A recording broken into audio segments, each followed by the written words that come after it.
Still a little wet out there, but it's nice and mild. It is, and it's going to stay warm for the first half of the week, and then by next weekend, it's going to feel like the weekend before Christmas should. Keep the rain gear handy. We'll be kind of in and out of the wet weather tomorrow most of the day. I think we get a break, and then tomorrow night we'll pick up some wet weather.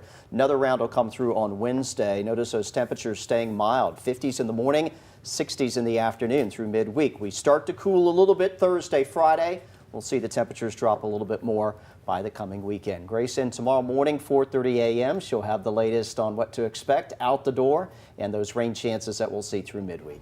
Thanks, Jeff. Thanks for watching WAAY 31 News at 10. But stay right where you are. WAAY 31 Law Call is next.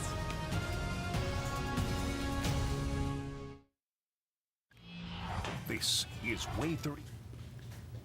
Good evening and welcome to WAAY 31 Law Call. I'm Sharon, Doviet. Tonight we're taking your calls and questions and comments about insurance denials. When an insurance company denies a claim, that's just another day at the office for them, but it can cause significant hardship for individuals, especially they're already facing health problems. They've got financial challenges, and now they're expected to battle against a company that trains its agents in how to turn you down. We're interested to hear your thoughts. You'd have to be hiding under a rock not to have known about December 4th when it appears an individual took his frustrations with insurance denials to a deadly new level.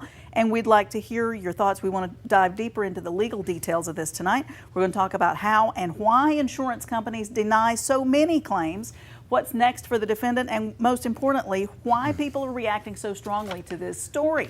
We look forward to hearing your calls. You can call in, you saw the number 536-0077. You can call in, be live on the air, give your real name or give a made-up name, or we'll change your name for you. You can also text to that same number, and we'll be having some of your texts tonight. And we've got some emails. You can email any day of the week. You send it to lawcall@waytv.com. And when we get to a show that's on point, we pull some out. We've got Will Lee here tonight. You guys deal with insurance companies all day, every day. You do personal injury cases, and so I think this hits a nerve with you guys. We do, and we deal with it quite a bit. And you know, there's everybody also around the news what happened December 4th. And you know, first off, you know, the CEO of United Healthcare, Brian Thompson, was a human being, and there's been a lot of support for the shooter, a lot of support for you know, against that and for this human being and his family. You know, can't take the law into your own hands. On Facebook, we've seen a lot of comments back and forth, and in social media that it was somehow justified. And you know, I'd like to talk about. We got a couple of questions for you tonight. Number one, was this murder of this innocent man, you know, justified in any way? And two, what are your thoughts about the American healthcare system and how it affects you and your family? None of us are exempt or immune from being sick and dying. At some point, all of us will need help in the way of medical treatment. And the system that we have in the United States is moderate at best. You know, healthcare, you know, your health, your family's happiness, arguably is one of the most important issue to us all. And so the American healthcare system is really an example of income inequality. If you're fortunate enough to have insurance, then, you know, great. If you're one of those Americans, let's talk about this. Compared to other developed countries, America pays twice as much for insurance and for health care. Crazy. That's triple the amount for pharmaceuticals. And this puts, you know, it puts everyone in debt, you know, to some level. And if you don't have insurance, or you're in a medium to low income household, 2/3 of bankruptcies are related directly to medical debt, Sharon. Wow. And so that's got to be individuals, right? The medical debt, you're talking about families. That's right. That's right. Human, you know, individuals, yeah. You know, families, your child gets sick, you're responsible for those bills. You don't have insurance, whether it be, you know, through no fault of your own. Things happen. And so the doctors and the medical community, they're good people. The CEO and the insurance companies, are they, the people that work there, are they evil people? I don't believe they are. However, the doctors, the medical community, they want to treat people, they want to help people, and they do. And the hospitals and the doctors, they absorb the costs of the uninsured. There's over 300,000 uninsured Alabamians. Where do you think that when they go and get treatment, who pays for that? It's passed on to us, the consumer. And we pay more in our insurance and our income, in our premiums. We're forced into this system, Sharon. And it's, you get it through your job, and you get it through whether disability or Medicare, Medicaid. And so we'll talk about some of those things tonight, but we're interested to know, do you think this murder was justified in any way? And on the healthcare system, how does it affect you? And how we deal with it, Sharon, in car wrecks and workers' comp, we see denials specifically in workers' comp. You're injured on the job, you've got health insurance, but you can't use that. You have to go through the workers' compensation carrier, and the playbook is deny and defend, sadly, just like the guy said. Like first choice, that's the first thing they do. Let's say the doctor says you need shoulder surgery. Oftentimes, the caseworker will come in and say, well, doc, can't we do physical therapy? And it frustrates the doctors. But, sometimes that works out, and sometimes that client does end up needing that surgery later, and who wants to wait, And so in the car wreck cases, if you have a client with no insurance, you've got huge medical bills. Let's say that there's no liability or there's not enough insurance. Oftentimes they're stuck paying those bills. And so we see that, every day in denials. And, we understand and we see our clients' frustration, and we're frustrated as well. And it's moving towards, Obamacare was one of the most important legislations in the last 10 years, arguably, to try and take a step toward universal health care and avoid all these denials. So it's a difficult, America, we're paying twice as much, and we are 42nd in life expectancy of developed countries in the world. How has that happened? We're the most obese country. Country, thank you. We've got, you want less regulation out there, everybody? Well, you've got companies processing food, get us hooked on processed sugars, and then turn us over to the medical industry, diabetes complex, and treat us more. So do you want regulation? It's hard to eat healthy. It's expensive to eat healthy. You cannot eat healthy on, a budget. And that's just wrong, and Americans don't have a chance when it comes to taking control of their own health unless they're wealthy. And that ain't right. And so it's just something that has to be addressed, and I hate it that it's being addressed through this awful murder, but it does bring up questions that people want to talk about. Yeah. And the support is unsettling because, Sharon, it's a system, the CEOs, the people, they're not evil. They're in a system that is voted in by our legislature. And our legislature is held hostage by the healthcare industry lobby that's about $750 million of lobbying money going towards blocking any form of universal health care, which studies show that 60 to 70% of Americans want that in some form. And so they're spending that much money lobbying against it. Who's the winner here? And those lobbyists, by the way, are ex-government officials. Yeah. And so we're caught up in the scheme. And so I say again, it comes down to the voters to vote in lawmakers that will address this problem. And right now, they're whores to the insurance healthcare lobby, and that's winning the game. And us, the consumers, we're losing. And so those are questions that we want to address. So call in or text, and we've got callers on the line. We've got Howie on the line from Huntsville. Hi, Howie, thanks for calling in. What is your situation? What do you know about this, and what's been your experience? Well, this is something that I sold a house to someone about 3-4 years ago on a land contract or bond for title, where I financed it, but I hold the title to the house. And about a year ago, the person I sold it to went to hospital, and it turns out his insurance company refused to pay the bill, and apparently they're suing him for a lot of money. And what I want to know is if they win the lawsuit, which it looks like it's going to happen, do I have to give the house to the hospital, or how does that work? Wow. Has the sale already gone through? You've closed?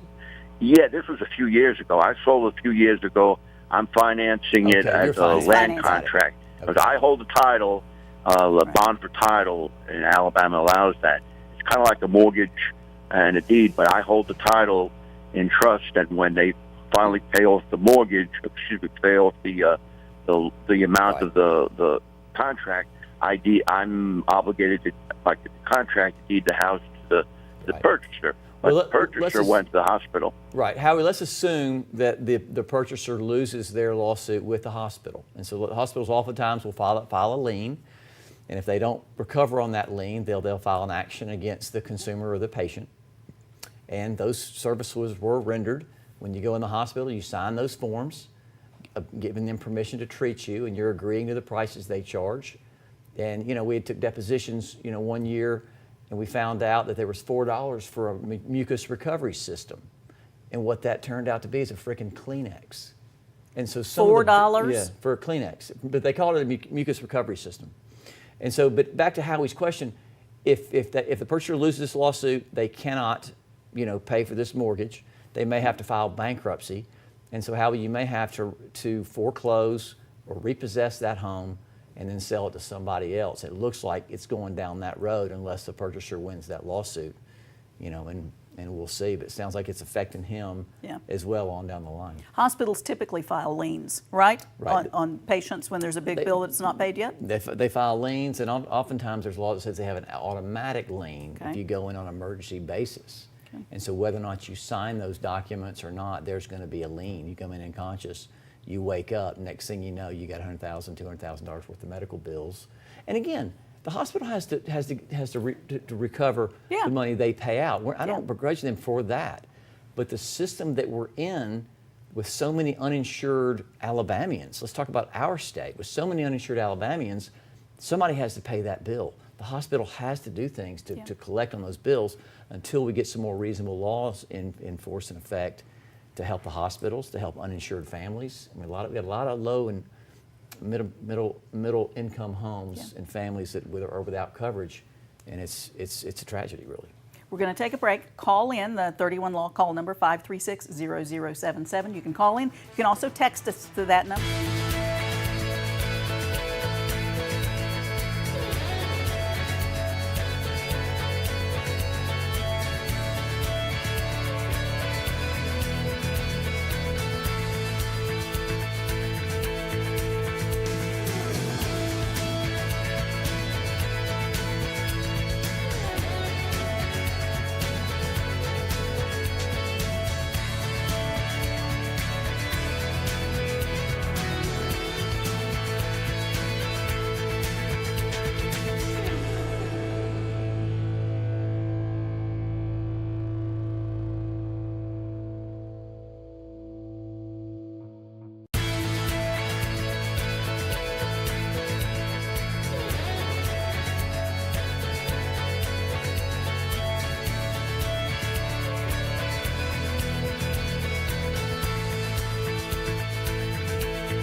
You're watching WAAY 31 Law Call.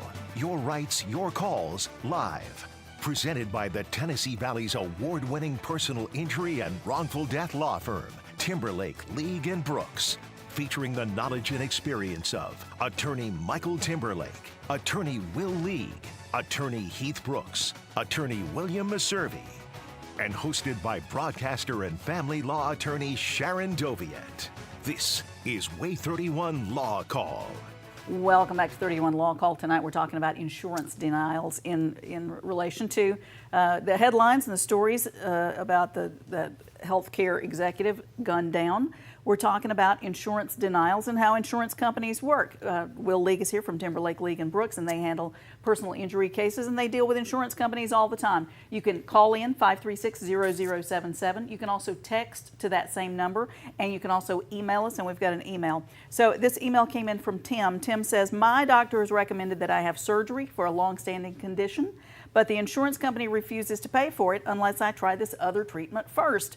Is that legal? It should be the doctor's call what treatment I'm going to get.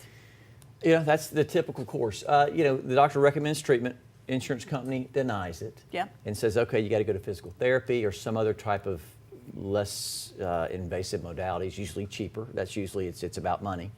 And oftentimes the doctor will go to bat for you with the insurance carrier. And a lot of doctors' jobs, or part of their, sadly, some of their jobs, is to call the insurance carrier, find out why are they denying it. Because a lot of times they'll take the records and they'll send them to an outside physician that's never seen the patient, and this physician will say, well, I think physical therapy, or I think, as opposed to this back surgery, let's try epidural steroid injections first. And the doctor's on the front lines. The doctor's the one that should make the call. The emailer is absolutely correct. And so oftentimes the doctors do go to bat, talk to the insurance carrier, and see if they can talk them into that. If they cannot, the contract that you have through your employer or the workers' compensation carrier dictates. And so if the contract says, if there's an independent evaluation that says you need to have this other type of treatment, that's what you got and that's what you have to do. Oftentimes the doctor, again, can change their mind, but the contract prevails. And the weird thing about it is you had no real negotiating power in that contract.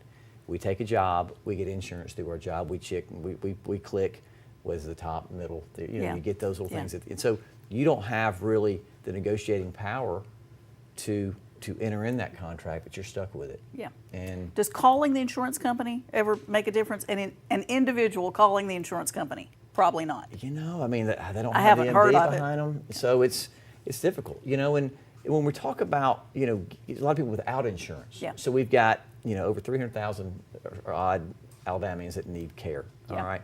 We've heard about Medicaid expansion. We're one of only 10 states without expanding Medicaid that benefit over 300,000 Alabamians, help rural hospitals, which that's a big issue. We got some of those hospitals in the middle, not in the middle of nowhere, but way out there, and people are having babies. They need care, but they cannot survive because there's a lot of uninsured people out there. And the hospitals can't survive, and the doctors can as well.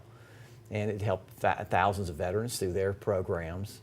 And Alabama would only need to cover 10% of the costs. Okay, so what is it that would have to take place for Medicaid expansion to happen in Alabama? Governor Ivey signed the bill. Governor Ivey signed it in, and that's all we're waiting for. So it's a standoff between conservatives and the folks who are trying to push this. So Medicaid right now, you have children, the elderly, those with disabilities, and those with kids can be covered if they earn 18% of the poverty level. Okay. So it's a very small window of people covered. But if they expanded Medicaid, again, we got hundreds of thousands of people that would have coverage. The federal government in Alabama, we're hurting. Yeah. All right. Thank goodness for Mississippi. But there's, I read a stat that West Virginia and Mississippi, the only thing keeping Alabama from being 50 or 49 is they have lower life expectancies than Mexico. And so it's insane. Yeah. It's insane. And so, Ivey signs the bill, we expand Medicaid, federal government pays for 90%, we cover 10%. We cover 10%. And rural hospitals, all those things come into play. And I get it, a lot of people are sitting, hey, I don't need this, I've got coverage. Well, good for you, but there's a lot of people out there that don't. A lot of people out there that something happens, they lose their job, they lose their insurance, and they're bankrupt, and their life is upside down, and now they're dealing with, things that, and these are nobody gets sick by choice. Right. And these are all things that people need help with. We all need help with, and it's something that affects us all. And it's just frustrating for the ones that don't have coverage and they're in trouble that Medicaid will not be expanded. We're only one of 10 states. It's a head scratcher. We got this email question from Mike. Mike says, is there a statute of limitations on filing against an insurance company for bad faith? Okay, bad faith, what is that? And then talk us through How do you pursue an insurance company and get them for that? You know, it's rare, unreasonable denials. Okay. Let's say the doctor recommends treatment, they deny it, and the delay causes you harm in some way. They're difficult cases to prove because you're going to find a doctor say, well, do you have time to, who's to say it got worse because of that delay? Gotcha. You can file a breach of contract or fraud if there's no arguable or debatable reason for denying that claim. They're going to have a debatable reason. So the law is with the insurance carriers. And that's no surprise because most of the lobbyists down in Montgomery, are with the healthcare industry, to be fair, and the laws are slanted. So if they get a denial, they're going to have an arguable or debatable reason, and usually bad faith will not carry. So there really is no teeth to punish the insurance carriers, for their denials. And part of the, some of this stuff was on social media, and part of the frustration is there's no outlet to try and challenge the insurance carriers. And oftentimes lawyers like our firm and other firms that do what we do are the gatekeepers that try and protect the consumers. And our teeth are being pulled, and with regard to fraud and bad faith, with the insurance carriers, they almost don't exist because they're going to have an arguable or debatable reason, and that limits the consumer's right to challenge those things. And so it's almost unchecked. Sharon. If you got them for bad faith, if you tried that case, you went through it, it's going to take a couple of years to prove, That's right? You prove it, you win your case, and yes, the jury says this was bad faith. What's the punishment? What do you win? Money damages. Damages. Bigger money than you would have otherwise. Well, I mean, you would some type of compensation award, but again, you've already lost your health. And at the end of these cases, I tell clients, all we're good for is trying to make a change. Yeah. And we can get you some compensation. It doesn't bring your health back. It doesn't, the burn cases, the death cases. Nobody's, was not bringing anybody back. Right. And so those denials and some of the other side on social media is, calling the CEO a cold-blooded killer. Yeah. Just because he didn't use a gun. All those denials, all the hundreds, thousands and hundreds of thousands of people that have died for not having care or being denied for cancer treatment. Who wants to go through radiation and chemo? Nobody. Yeah. And then they're jumping denying down to get that. What do you do? Where do you go? Yeah. They'll call us and they say, there's not much we can do. Let's look at your policy. And the policies, again, are written in favor of the carrier. Right. And they hold the power. How often is it that you bring the lawsuit and then finally the insurance company says, okay, we'll cover it? A lot of times in workers' compensation with unreasonable denials, then we can file, outrage claim. Saying, look, they've denied this, it's out, and based on those factors, we can get into some of those things. And that's one of the only avenues that we'll see success with, unless the insurance company just blatantly is violating their own policy procedures. Sometimes you'll see that. Okay. And, it's a case-by-case basis, but they have to blow it or breach the contract so bad that it gives us a foothold.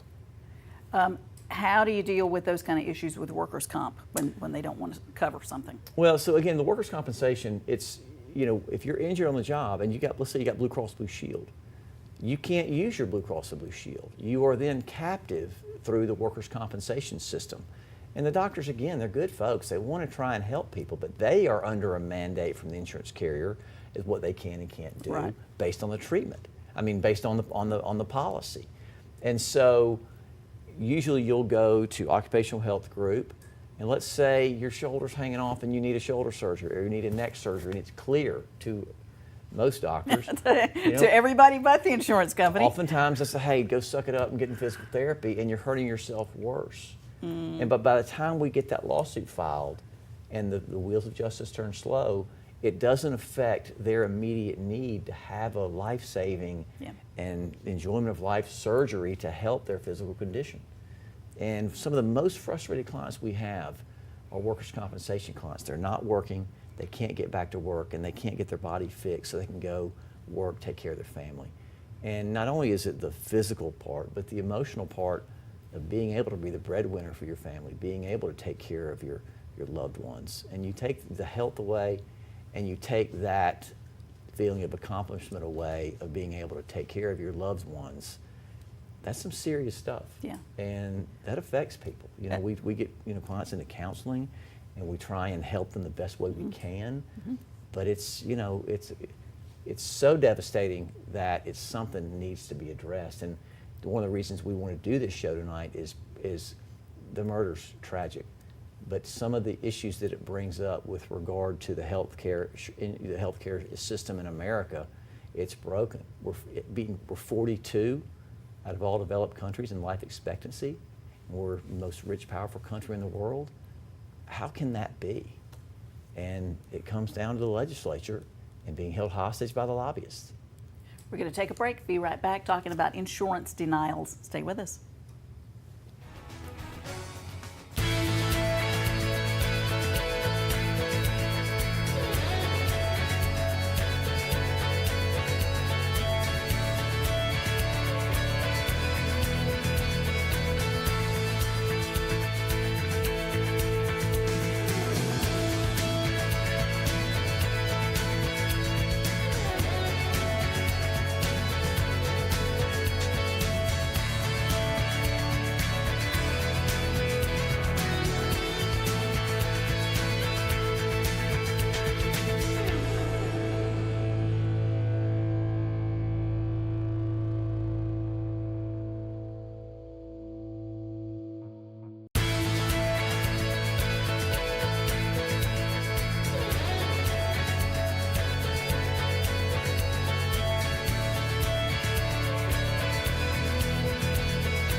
If you haven't gotten your questions answered tonight, here's how to reach Will League with Timberlake League and Brooks in Huntsville. They are personal injury attorneys, so that's everything from nursing home negligence to car accidents. 256-536-0770 or 800-804-2502. The website is law-injury.com, and if you like them on Facebook, you can learn more about the law that way. And Sharon Doviet, family law attorney, 539-7337. SharonFamilyLaw.com, child custody divorce. So we're talking about insurance denials. Blue Cross Blue Shield was down in Montgomery with a presentation this week. That's right. So Blue Cross Blue Shield, the largest insurer in Alabama, they've got a monopoly, by the way. They got 80-90% of the market. Yep. 45% of all costs, medical costs, go towards profit. Again, it's a for-profit company. But what they have done is proposed a plan to use the Medicaid expansion money to let that money go to Blue Cross and Blue Shield to then have private insurance, to provide private insurance to those without health care. It helped 300,000 Alabamians, but that just puts more power with Blue Cross and Blue Shield. Makes me want to read more about it. Thanks for your questions. See you next week.